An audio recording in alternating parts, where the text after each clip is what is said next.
Jadi awalnya gagasan tersebut dari anak-anak yang berkuliah kerja nyata di sini dari Universitas Gadjah Mada pada tahun 2009. Nah, saat itu mungkin melihat debit air yang tinggi, kemudian tinggi jatuh air yang dirasa bisa memungkinkan untuk memutar turbin, maka dibangunlah kecil-kecilan seperti itu dari KKN tersebut. Nah, waktu itu hanya untuk penerangan jalan saja. Kemudian seiring berjalannya waktu, pada tahun 2012 melalui Dinas PU PSDM DIY itu dibangunlah PLT Mani. Dibangun pada pertengahan 2012, akhir 2012 pada bulan November itu sudah bisa digunakan.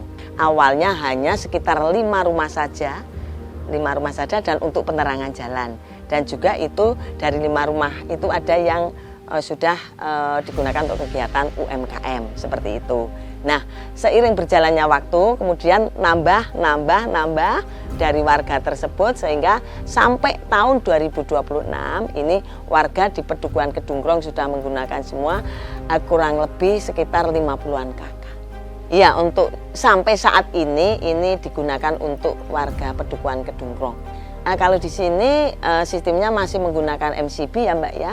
Jadi masih dibilang setiap rumah itu bisa menggunakan sepuasnya seperti itu. Di sini kan ada beberapa UMKM juga ya.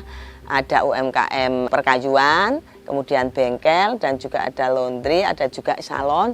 Itu sudah menggunakan PLTM semuanya. Jadi peralatan dari UMKM yang menurut pengamatan kami kan itu membutuhkan watt yang tinggi, itu sangat terbantu sekali. Untuk iuran warga ini pertama itu 5.000, kemudian kurang lebih berapa tahun ya sekitar mungkin 2 tahun dia naik lagi 7.000, kemudian naik lagi 9.000 dan sampai saat ini sudah mencapai 12.000 per 35 hari. Tentu saja untuk operasional yang kecil-kecil saja ya Mbak ya. Jadi seperti untuk pembelian oli, kemudian mengganti lampu jalan yang mati. Kalau untuk yang operasional, biaya operasional yang berat, kami memang terus terang belum bisa mengcover dari iuran tersebut seperti itu.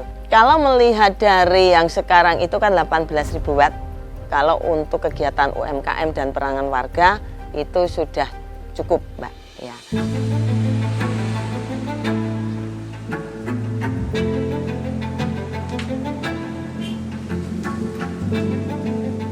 Bermanfaat sekali karena listriknya udah nggak bayar dan untuk sehari-hari full pakai itu, pakai PLTMH.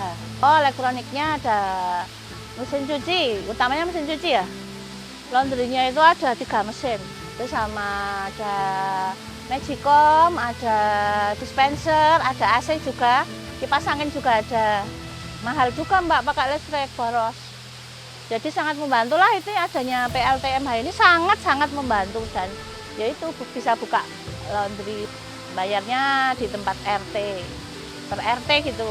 Kan sini ada 3 RT, jadi per RT bayarnya 12.000 aja. Murah toh?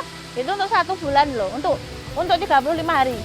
Oh, tiap sore itu harus dibersihin. Kalau enggak ya ada kendala lah. Ketip gitu, redup. Kadang mati, tapi harus itu sampahnya diambilin. Itu udah ada, petugasnya sudah ada. Ya enggak ngaruh lah. Mau enggak aja mati listrik kan saya punya PLTM lah. Gitu aja.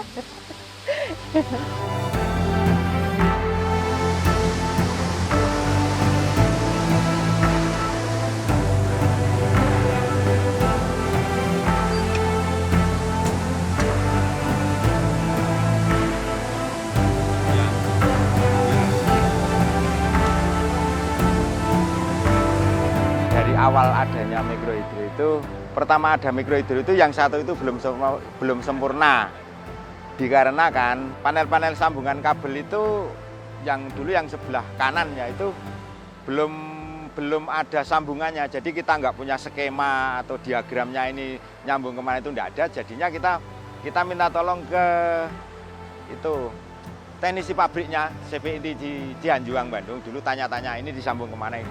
Nah, akhirnya tersambung, kemudian bersama teman-teman itu dicoba. Oh, yang model ini harus ada perlakuan kalau bahasanya mancing supaya ada arus listriknya itu generator dipancing pakai arus listrik 220 jret ini baru ada listriknya.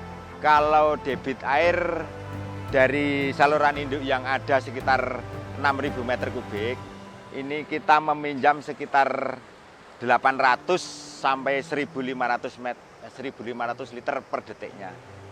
Itu debit air yang kita pakai untuk gerakin turbin. Ya, itu 800 liter sampai 1.500 liter per detiknya. Kalau cara ngerawat mesin itu mungkin ada harian dengan membersihkan sampah, nanti ada bulanan oli terus sama fan belt. Nanti kalau tahunannya ada ini Mbak, seperti yang kanan kemarin di tahun 2025 itu ada istilahnya karena turbin di situ berbunyi bising, itu kita melakukan istilahnya kalau pabrik overhaul ya Mbak ya. Overhaul itu dari pokoknya ini poros as.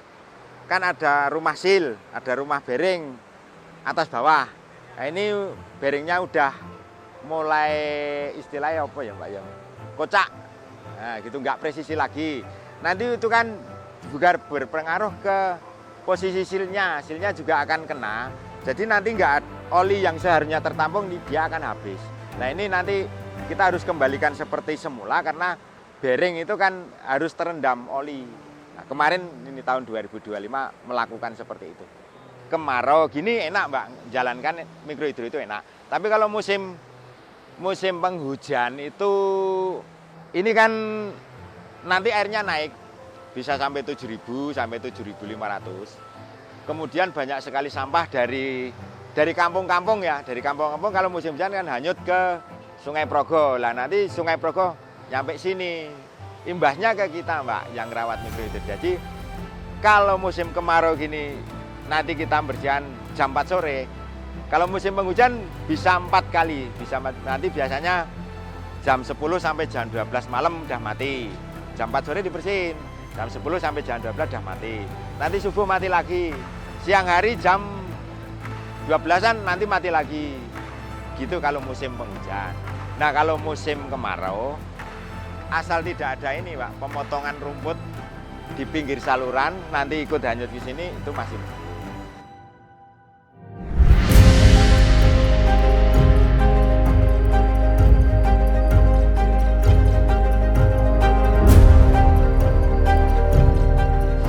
Besok bisa nular ke warga sebelah lah, biar pada enteng kayak dusun Kedungrong gitu.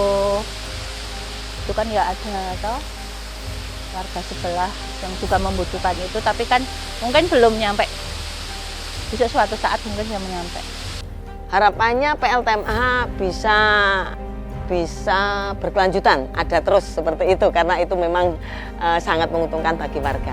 Pedukuhan tetangga ya itu sangat kepingin sekali untuk menikmati seperti pedukuhan Kedungrong seperti itu Mbak. Harapannya mungkin ada donatur seperti itu, dan kami terus terang sudah punya web Mbak, komti.id, di situ ada web untuk donatur. Dan untuk selanjutnya timbulnya kegiatan UMKM tidak hanya yang saya sebutkan tadi, mudah-mudahan bisa tumbuh lagi sehingga harapannya bisa meningkatkan taraf hidup di pedukuhan kami warga Kedungrong ini Mbak. Dan untuk selanjutnya kami juga berharap ada support dari pihak manapun supaya nanti bisa untuk kelangsungan PLTMH